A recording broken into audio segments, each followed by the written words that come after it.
Bismillahirrahmanirrahim.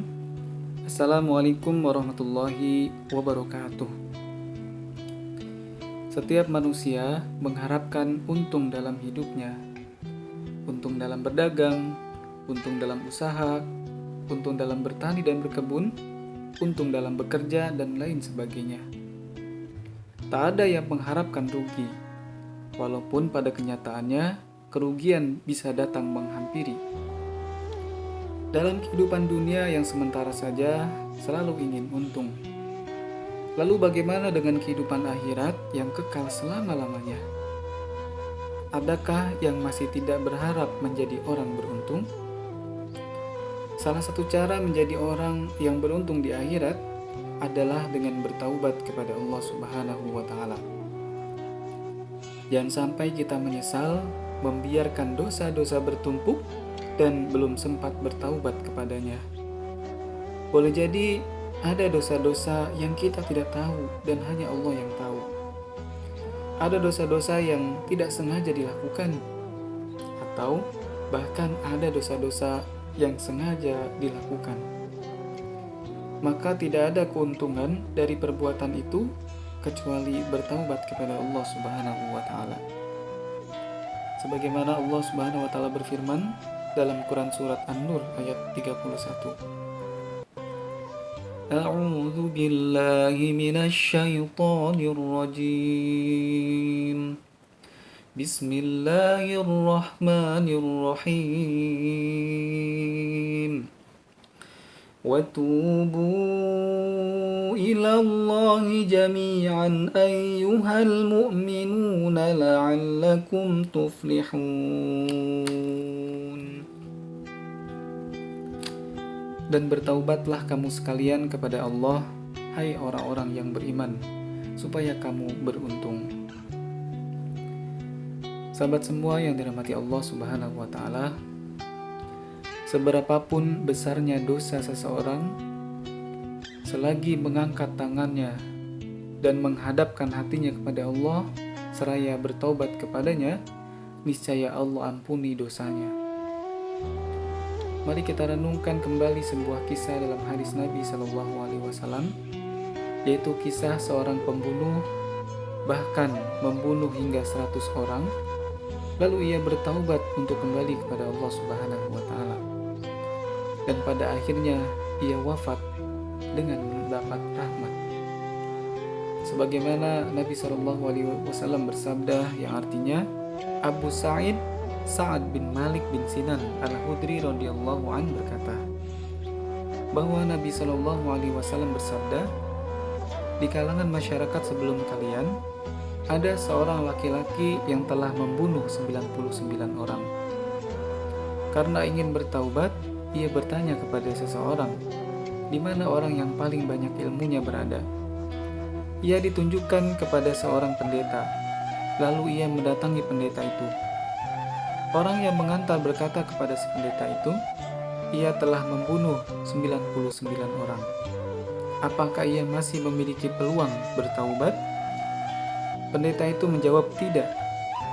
Laki-laki pembunuh itu naik pitam, lalu membunuh si pendeta. Dengan demikian, ia telah membunuh 100 orang.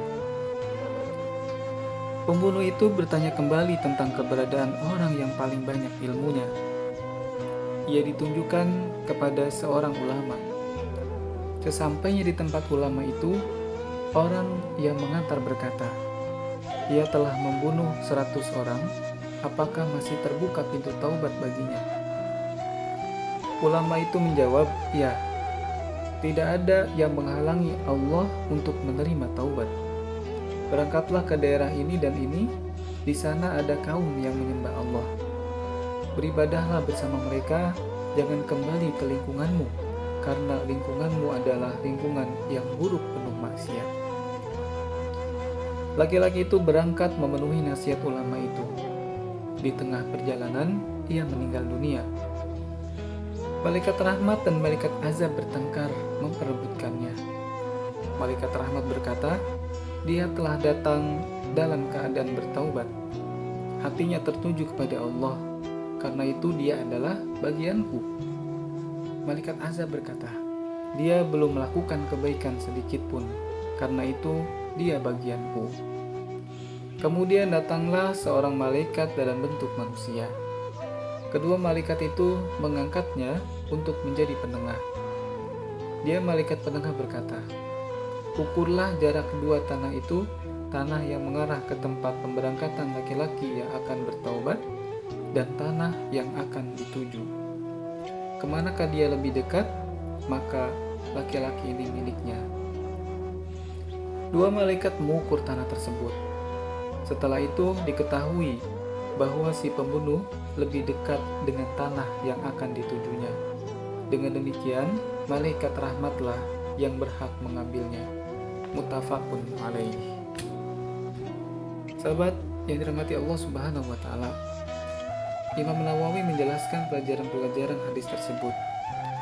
Yang pertama, Nabi Shallallahu alaihi wasallam memberikan nasihat dengan cara yang baik, yaitu dengan memberikan contoh nyata.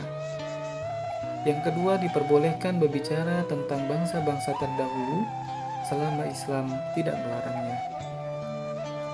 Yang ketiga, jiwa yang dipersiapkan untuk kebaikan meskipun suatu saat terseret oleh hawa nafsu, namun akhirnya akan kembali kepada kebaikan. Yang keempat, orang yang mengerti tentang ajaran agama namun bukan ahli ibadah lebih baik daripada ahli ibadah yang tidak mengerti tentang ajaran agama. Sebab orang yang ahli ibadah namun tidak mengerti ajaran agama bisa menganggap suatu amal baik padahal yang dilakukannya salah, sehingga ia tersesat dan menyesatkan orang lain. Sedangkan orang yang mengerti ajaran agama, ia diberi kemudahan menuju kebenaran, sehingga bermanfaat bagi dirinya dan orang lain. Yang kelima, pintu tobat selalu terbuka bagi orang yang berbuat dosa, sebesar apapun dosa yang diperbuatnya. Yang keenam, orang yang mengajak pada kebenaran hendaknya mengetahui cara mengobati hati dan selalu memberikan harapan kepada orang lain yang ingin bertaubat. Syukran kasiron, afwan minkum. Assalamualaikum warahmatullahi wabarakatuh.